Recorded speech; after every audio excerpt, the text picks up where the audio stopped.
श्री स्वामी समर्थ. प्रेक्षकांनो, तू अनोळखी तरीही सोबती या मालिकेमध्ये आता जबरदस्त असा ट्विस्ट येताना आपल्याला पाहायला मिळणार आहे. बरं का, मालिकेमध्ये आता इकडे समीरचं आणि अर्पिताचं खूप मोठ्या प्रमाणात इथे आता सलीलवरून भांडण पेटलेलं असतं आणि या सगळ्यामध्ये रागे सलीलची बाजू घेत आता इकडे समीरने डायरेक्ट अर्पितावर हात उचललेला आपल्याला इथे पाहायला मिळणार आहे. बरं का, आता इकडे आपल्याला असं पाहायला मिळणार आहे की सलील आणि निक्कीवरून इकडे अर्पिता आणि समीरची भांडणं पेटलेली असतात. इकडे राजश्री मात्र या दोघांच्या भांडणाचा इकडे खूपच गंमत आणि मजा घेत असते आणि आता रागाच्या भरात पहिल्यांदा आपल्या समीरने अर्पितावर इथे हात उचललेला असतो आणि आता अर्पिताला खूप वाईट वाटलेलं असतं. सलीलला मात्र आता या सगळ्याचा खूप पस्तावा झालेला असतो, पश्चाताप झालेला असतो. इकडे आता सलील बोलतो की हे सगळं ब्रोच्या बड्डेच्या दिवशी दादा आणि वहिनीमध्ये माझ्यामुळे भांडण पेटलं आहे आणि मला या सगळ्यामध्ये आता पडलंच पाहिजे आणि हे सगळं प्रकरण थांबवलं पाहिजे असा विचार करत आता सलीलने या सगळ्या प्रकरणातून माघार घेतलेली असते आणि राजश्रीने केलेलं सगळं कारस्थान आता इकडे सलीलने पश्चाताप होत सगळ्यांना सांगितलेलं असतं आणि समीर अर्पितामधली भांडण मिटवत आता इकडे सगळं सत्य सलीलने आता सगळ्यांसमोर आणलेलं असतं. आणि खरं तर या सगळ्यामध्ये माझीच चूक आहे. पैशाच्या हव्यासापोटी मी इकडे या राजश्रीला मदत करायला तयार झालो आहे. शिवाय माझं या निक्कीवर खरोखर प्रेम आहे आणि ही गोष्ट वहिनीला माहिती आहे. हे सगळं सत्य आता इकडे सलीलने सगळ्यांसमोर आणलेलं असतं आणि त्यानंतर मात्र आपल्या समीरने अर्पिताची माफी मागितलेली सुद्धा आपल्याला इकडे पाहायला मिळणार आहे. पण हे सगळं नक्की मालिकेमध्ये कशा प्रकारे घडत जाणार, का घडत जाणार, कसं दाखवलं जाणार, हे जर तुम्हाला जाणून घ्यायचं असेल तर तुम्ही आपला हा व्हिडिओ अगदी शेवटपर्यंत बघा, म्हणजे तुमच्या सगळं काही इकडे लक्षात येऊन जाईल. बरं का प्रेक्षकांनो, आता इकडे मालिकेमध्ये समीरच्या वाढदिवसाची खूप सुंदर पद्धतीने तयारी झालेली असते. केक वगैरे आलेला असतो आणि छान सगळी सजावट इकडे सुरू झालेली असते. श्रीयू बोलत असतो की मी माझ्या मित्रमैत्रिणींना बोलावून आलतो, तर यावर आता इकडे रेणुका बोलते की नाही. तितक्यात राजश्री सुद्धा इकडे आलेली असते. राजश्री छानपैकी समीरला इकडे बर्थडे विश करते, पण समीर बोलतो की तुला कुणी बोलवलं होतं. तेव्हा आता इकडे राजश्री बोलते की तू माझा खूप छान मित्र आहे म्हणून मी आले आहे. आणि त्यावर आता नीलांबरी बोलते की राजश्री आपल्या घरची आहे, मीच तिला इकडे बोलवलं. अशी आता राजश्रीची बाजू सांभाळत नीलांबरीने इकडे समीर पुढं मी तिला आमंत्रण दिलं असं सांगितलेलं असतं. दुसरीकडे मात्र सलीलला या सगळ्या प्रकरणाचं खूप टेन्शन आलेलं असतं. समीर अर्पिताची वाट पाहत असतो. इथे सलील आता मनातल्या मनात बोलतो की ब्रो, वहिनी घरी आल्यानंतर जो काही तमाशा होणार आहे की त्याला तोड नसणार आहे, पण हे सगळं माझ्या ब्रोच्या बड्डेच्या दिवशी व्हायला नको होतं असं गिल्ट आता सलीलला इथे वाटत असतं. तितक्यात अर्पिता घरी आलेली असते आणि रागे अर्पिताने डायरेक्ट इकडे या सलीलची कॉलर धरलेली आपल्याला इथे पाहायला मिळणार आहे. अर्पिताने सलीलची कॉलर धरत सलीलला विचारलेलं असतं की बोल, माझी निकू कुठं आहे. हा सगळा प्रकार पाहून इकडे आता रेणुकाने नीलांबरीला खुणावलेलं असतं आणि नीलांबरीला सुद्धा धक्का बसलेला असतो. घरातले सगळेच उठून उभे राहिलेले असतात की अर्पिता नक्की सलील सोबत अशा प्रकारे का वागत आहे असं इकडे सरप्राईज सगळ्यांना मिळालेलं असतं. पण इकडे राजश्रीला मात्र या सगळ्याची बरोबर कल्पना असते, कारण घरी आल्यानंतर हे सगळं होणार असतं. हा तर खरा राजश्रीचा इथे प्लॅन असणार असतो. बरं का, त्यानंतर आता इकडे अर्पिता बोलते की समीर, या सलीलने माझ्या बहिणीला फसवलं आहे. हा आज माझ्या निकूला हॉटेलला घेऊन गेला होता. असे घाणेरडे आरोप आता इकडे अर्पिताने सलीलवर केलेले असतात आणि हे ऐकून मात्र इकडे आता आपल्या नीलांबरीला खूप राग आलेला असतो. आता समीरही बोलतो की अर्पिता मॅडम, तुम्ही नक्की काय बोलताय, तुमचं तुम्हाला कळतंय का, नक्की काय झालं आहे ते मला व्यवस्थित नीट सांगा. बरं का, आता इकडे अर्पिता बोलते की हा सलील सगळं सत्य सांगेल ना, बोल माझी निकू कुठं आहे, तिचा फोन का लागत नाही. तेव्हा नीलांबरी सुद्धा आता राग पुढे आलेली असते आणि बोलते की अर्पिता, तोंड सांभाळून बोल, माझ्या सलील विषयी असं काहीही बोलायचं नाही आणि माझ्या मुलाच्या कॉलरला जर परत हात घातला तर माझ्यासारखी वाईट बाई नाही. अशी आता इकडे सलीलची बाजू घेत नीलांबरी अर्पिता सोबत भांडू लागलेली असते.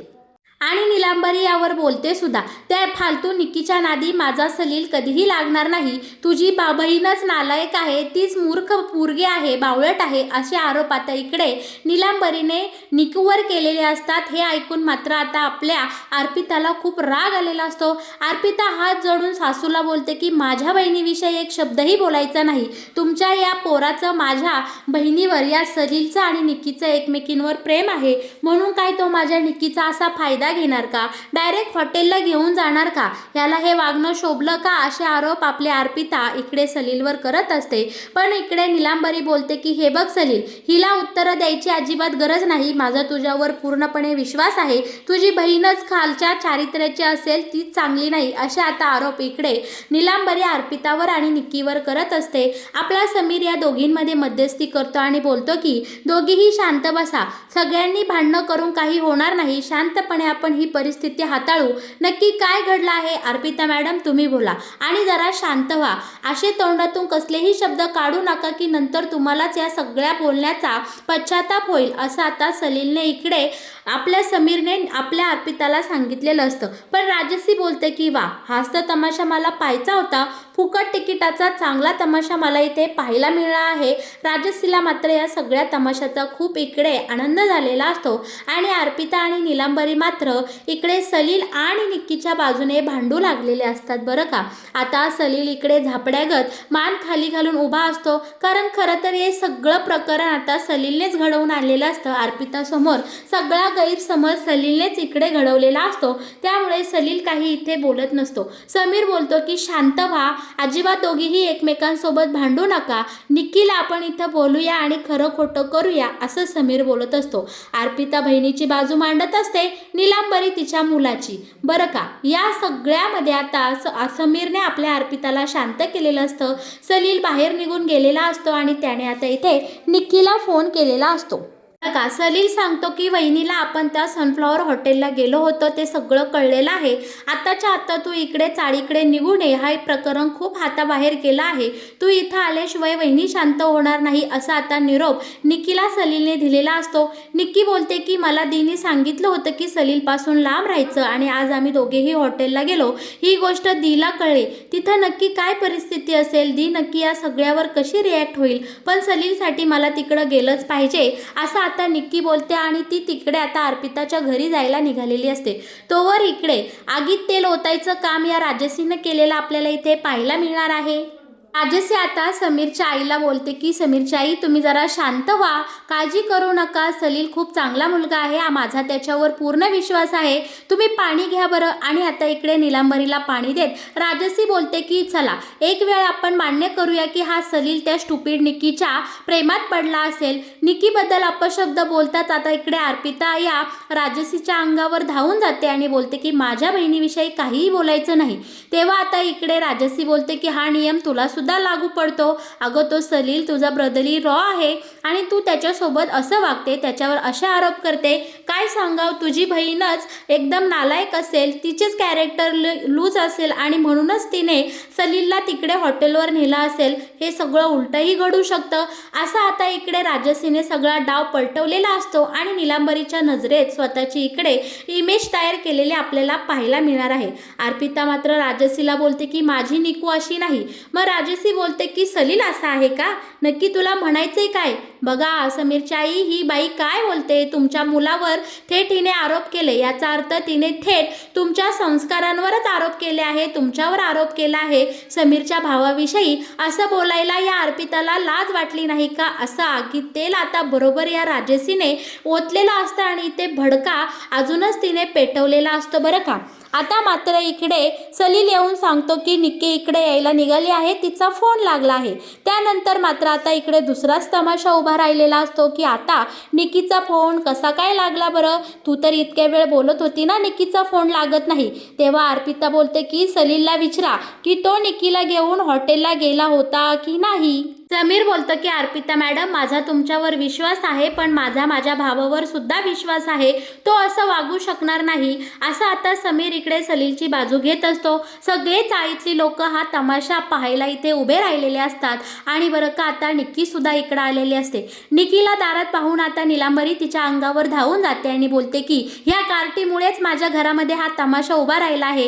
हिचंच चारित्र्य अजिबात खराब आहे, म्हणूनच हिच्यामुळे माझ्या सलीलवर असे नको नको ते आरोप करण्यात आले. बरं का, आता निक्की आल्यावर आपल्या अर्पिता धावत पळत जाते, बहिणीला मिठी मारते आणि बोलते की बाळा, तू ठीक आहे ना, आणि सांग या सलीलने हॉटेलला नेलं होतं की नाही. आता सगळ्यांसमोर निक्की खूप घाबरलेली असते. नीलांबरी तर वसा निक्कीच्या अंगावर धावून गेलेली असते आणि तिला नको नको ते बोलत असते. पण आता घाबरलेली निक्की सलीलसाठी इकडे बोलू लागते की हो, मला सलीलने हॉटेलवर नेलं होतं, त्याने मला खूप फोर्स केला, म्हणून मी त्याच्यासोबत गेले. हे ऐकताच आता इथे हे तर उघड झालेलं असतं की सलील आणि निक्कीमध्ये नक्कीच काहीतरी सुरू आहे. नीलांबरीचं तोंड मात्र आता इथं पूर्णपणे बंद झालेलं असतं. समीरला सुद्धा आता या दोघांच्या अफेअरबद्दल सगळं इथं कळून चुकलेलं असतं आणि निक्की सलीलच्या नात्याविषयी संपूर्ण चाळीवाल्यांना आणि शिवाय इकडे समीर, अर्पिता, त्याच्यानंतर नीलांबरी, सगळ्यांना सगळं कळून चुकलेलं असतं. आणि राजसीला मात्र या सगळ्या गोष्टीचा फार इकडे आनंद सुरू झालेला असतो, कारण एकमेकांमध्येच ह्यांचं भांडण आता इथे लागलेलं असतं. बरं का, आता इकडे निक्कीच्या तोंडून हे ऐकताच आता आपल्या अर्पिता रागाने पेटून उठलेली असते आणि तिने सरळ इकडे आता सलीलवर हात उचललेला आपल्याला पाहायला मिळणार आहे. पण तो हात आता इकडे निक्कीने धरलेला असतो आणि अर्पिताला आडवत निक्की बोलते की दी, खरंच सलीलने मला तिकडे हॉटेलवर नेलं, पण आमच्यामध्ये असं काहीही घडलं नाही. तू उगाच सलीलवर नको ते आरोप करू नको. आम्ही फक्त तिथं गेलो आणि एकमेकांसोबत चांगला टाइम स्पेंड केला. बरं का, तरी सुद्धा आपल्या अर्पिता मात्र इकडे ऐकत नसते. अर्पिता बोलत असते की सलीलला वाचवण्यासाठी तू असं बोलते ना, ह्याची बाजू घेऊ नकोस, कारण हा नालायक नीच मुलगा आहे. असा अर्पिताने आता इथे बोलून खूप काही सलीलला वाईट साईड बोललेलं असतं. पण आता बरं का, समीरचा संयम पूर्णपणे इकडे तुटलेला असतो. नीलांबरीला सुद्धा खूप राग आलेला असतो सलील आणि या निक्कीचा. आणि आता मात्र आपल्या समीरने डायरेक्ट इकडे अर्पितावर हात उचललेला आपल्याला पाहायला मिळणार आहे. आणि अर्पिता बोलते की तुम्ही यांच्यामुळं माझ्यावर हात उचलला. अर्पिताला आता इकडे खूप वाईट वाटलेलं असतं. बरं का, समीर आणि अर्पितामध्येच आता या निक्की आणि सलीलवरनं भांडण लागलेले असतात आणि सलीलला मात्र आता इकडे खूपच वाईट वाटत असतं, खूपच गिल्टी फील होत असतं. तो बोलतो की हे सगळं माझ्यामुळे होतंय. माझ्या भावाचा आज इतक्या वर्षानंतर बर्थडे सेलिब्रेट केला आणि माझ्या ब्रोला बर्थडेचं असं सरप्राईज मिळालं. हे सगळं माझ्या चुकीमुळं घडतंय, माझ्यामुळं घडतंय, असं सलीलला आता इकडे वाटू लागलेलं असतं. अर्पिता आणि समीरचं भांडण इकडे सुरूच असतं. नीलांबरी त्यामध्ये भरीसभर खूप तमाशा करत असते. सगळे चाळीतले लोक इथं जमलेले असतात. निक्कीच्या सुद्धा इकडे आबरूला पार म्हणजे चिंधड्या झालेल्या असतात. आणि आता फायनली अखेर इकडे सलीलने त्याचं तोंड उघडलेलं असतं आणि सलील आता इथे येतो आणि मोठ्याने बोलतो की बास, शांत व्हा, बंद करा ही भांडणं, उगाच कुणी कुणावर आरोप करू नका. या सगळ्यामध्ये माझी आणि फक्त माझीच चूक आहे. आणि आता सलील इकडं सत्य सांगायला सुरुवात केलेली आपण पाहणार आहोत. आता सलील इकडे बोलतो की ब्रो, वहिनी जे बोलती ते अर्ध सत्य आहे. सत्य मी तुम्हाला सांगतो. खरोखरच वहिनीला माहिती आहे की आम्ही हॉटेलवर गेलो होतो आणि निक्कीसोबत मी चुकीचंच करणार होतो, कारण राजसीने हे सगळं मला करायला सांगितलं होतं. राजसीला आज आपल्या घरामध्ये असं भांडण व्हावं, तुझ्या आणि वहिनीच्या नात्यामध्ये दुरावा तयार व्हावं असं वाटत होतं. तिने त्या भाईकडं असलेलं माझं सगळं कर्ज फेडलं आणि त्या गुंडांच्या तावडीतून मला तिने वाचवलं आणि त्याच्या बदल्यात तिने मला हा सगळा तमाशा इथे करायला लावला होता. आई, आता इकडे नीलांबरीला सलील बोलतो की आई आणि दी, खरंच माझं या निक्कीवर मनापासून प्रेम आहे. आम्हाला दोघांना एकमेकांसोबत आमचं आयुष्य जगायचं आहे. त्यासाठी इकडे ब्रोमध्ये आणि वहिनीमध्ये भांडण होऊन चालणार नाही. वहिनी, तुला जे वाटतंय ते अगदी खरं आहे, पण हे अर्ध सत्य आहे. मी आणि निक्कीने अजिबात कसलंही चुकीचं पाऊल उचललं नाही किंवा आमच्यात काहीही झालं नाही. फक्त हा सगळा बनाव, हा सगळा दिखावा राजसीमुळे मी केला आहे. राजसीने या बदल्यात माझं सगळं कर्ज फेडलं होतं. तुझ्यामध्ये आणि ब्रोमध्ये हे भांडण व्हावं यासाठी आम्ही हा सगळा बनाव केला आहे. पण ब्रो, तुझ्या बड्डेच्या दिवशी तुझ्यामध्ये आणि वहिनीमध्ये असं भांडण झालेलं मला कधीही आवडणार नाही. तुम्ही दोघांनी माझ्यासाठी खूप काही केलं आहे. आणि सलीलने अखेरीस आता राजसीचं भांडं सगळ्या चाळीसमोर घरच्यांसमोर फोडलेलं असतं. आणि आता इकडे समीर आणि अर्पिताची माफीसुद्धा सलीलने मागितलेली असते की वहिनी, माझ्यामुळे दादाचा बड्डे असा खराब झाला आहे. तुम्ही दोघांनी या दिवसाची किती स्वप्न पाहिली होती. तुला दादाला चांगलं सरप्राईज द्यायचं होतं, पण हे सगळं माझ्यामुळे बिघडलं आहे. निकीमुळे आणि माझ्यामुळे तुमच्या दोघांमध्ये भांडणं होऊ नका आणि राजसीचा प्लॅन तुम्ही सक्सेसफुल आता होऊन देऊ नका. शेवटी तिला जे पाहिजे होतं ते घडलं, तुमच्या दोघांमध्ये भांडणं लागली. पण बास करा आता हा तमाशा, असं बोलत सलीलने आता सगळ्या सत्याचा इकडे उलगडा केलेला असतो. आता अर्पिताला सुद्धा तिच्या वागण्याचा इकडे पश्चाताप झालेला असतो. समीरलाही त्याच्या वागण्याचा पश्चाताप झालेला असतो. राजसी मात्र आता खाली मुंडी घालून तिथून कल्टी मारायचा प्रयत्न करत असते. प्रेक्षकांनो, आता मात्र इकडे नीलांबरी सुद्धा शांत झालेले आपण पाहणार आहोत.